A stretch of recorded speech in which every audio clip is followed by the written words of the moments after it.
Assalamualaikum warahmatullahi wabarakatuh. Perkenalkan nama saya Fajar Ramadan dengan NIM 22105111097.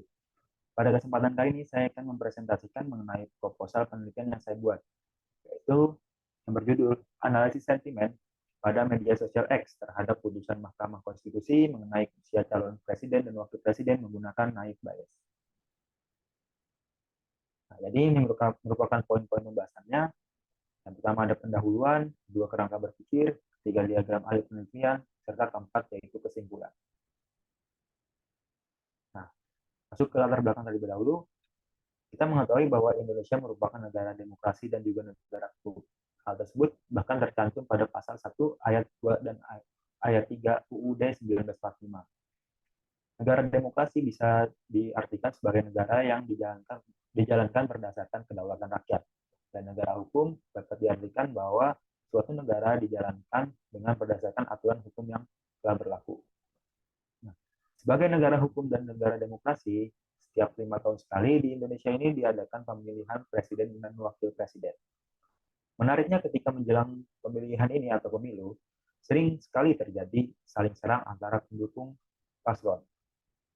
Nah, pada pemilu 2024 ini, salah satu isu yang paling menimbulkan perhatian yaitu adalah mengenai putusan Mahkamah Konstitusi terhadap batas usia capres dan cawapres.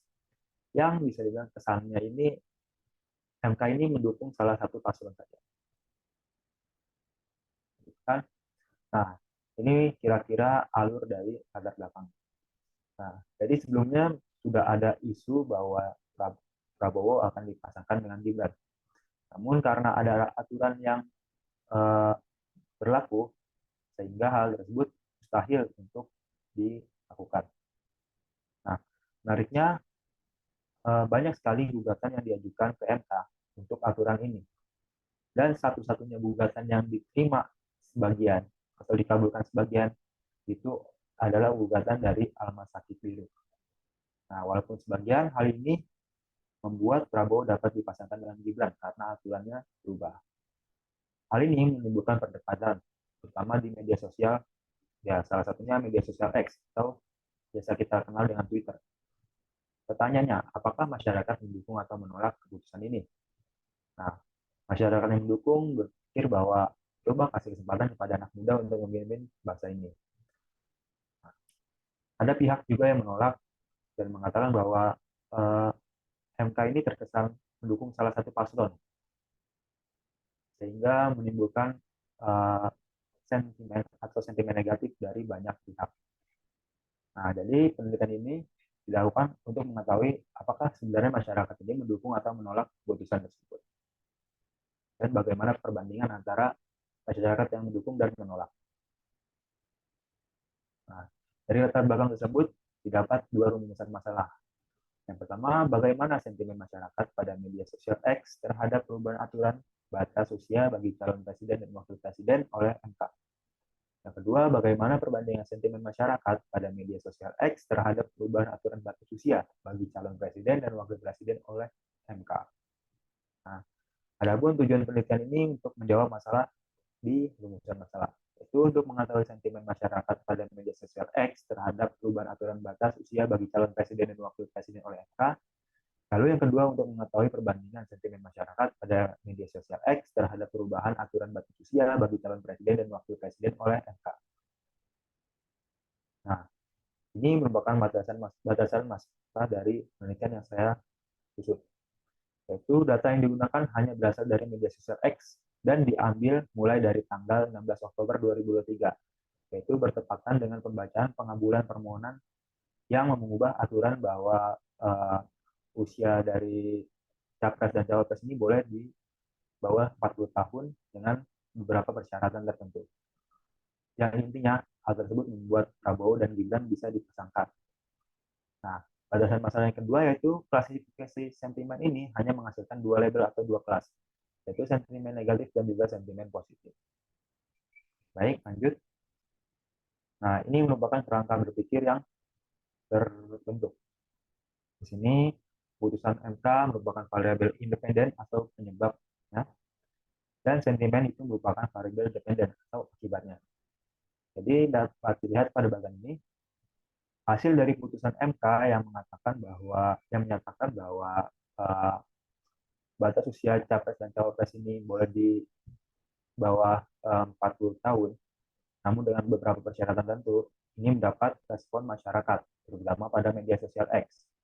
Nah, respon masyarakat ini dapat diklasifikasikan menjadi sentimen yang bisa jadi positif atau bisa jadi negatif.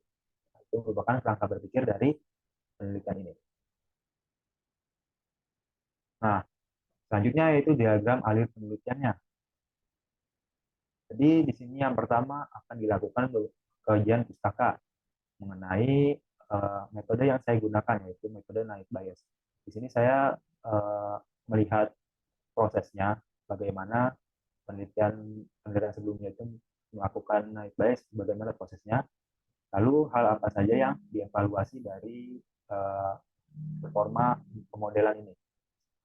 Nah, setelah kajian pustaka, di sini masuk ke proses KDD atau Knowledge Discovery and in Database Management. Jadi di sini tahapannya terdiri dari 5 tahapan. Yang pertama ada seleksi data, dan ini dilakukan pada media sosial X, dan dimulai pada data yang saya kumpulkan itu data yang dimulai di cuitan atau komentar yang dikirimkan setelah atau bertepatan dengan tanggal 16 Oktober 2023. Lalu ada pre-processing data, ini tugasnya yaitu untuk menghapuskan noise atau jika ada data yang tidak bersih. Nah, lalu pelabelan data itu untuk memberi label sentimen positif ataupun negatif, lalu melakukan pelatihan model serta evaluasi model. Setelah melakukan KDD, di sini juga ada proses EDA atau Exploratory Database Analysis. Nah, di sini hanya ada satu tahapan saja, yaitu tahapan workload. Nah, workload ini digunakan untuk mengetahui sekiranya kata apa saja yang digunakan pada sentimen negatif ataupun sentimen positif.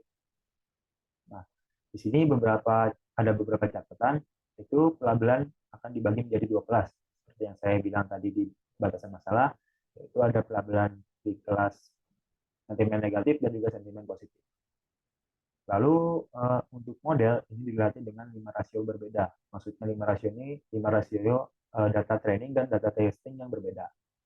Di mana rasio pertama itu ada 50/50, data training 50% dan data testing 50%. Lalu ada 60/40, lalu 70/30, 80/20, serta 90 data dari training dibandingkan dengan 10 data testing. Lalu untuk workload sendiri ini hanya diukur pada model yang memiliki nilai evaluasi terbaik, di mana evaluasi ini akan ditinjau dari 3 matriks, yaitu ada matriks akurasi, matriks presisi, dan juga matriks recall. Oke, selanjutnya, nah, jadi kesimpulannya dari proposal penelitian ini, jadi tujuan dari penelitian ini adalah untuk mengetahui sentimen masyarakat dan perbandingannya pada media sosial X terhadap putusan MK mengenai perubahan aturan batas usia calon presiden dan wakil presiden. Lalu pelabelan akan hanya terbagi menjadi 2 kelas, yaitu kelas negatif dan kelas positif. Selanjutnya, model ini dilatih dengan 5 rasio berbeda dan dengan menggunakan metode night bias. Terakhir, hasil penelitian ini berupa perbandingan sentimen negatif dan positif serta evaluasi dari model, lalu evaluasi model, serta workload dari sentimen negatif dan sentimen positif.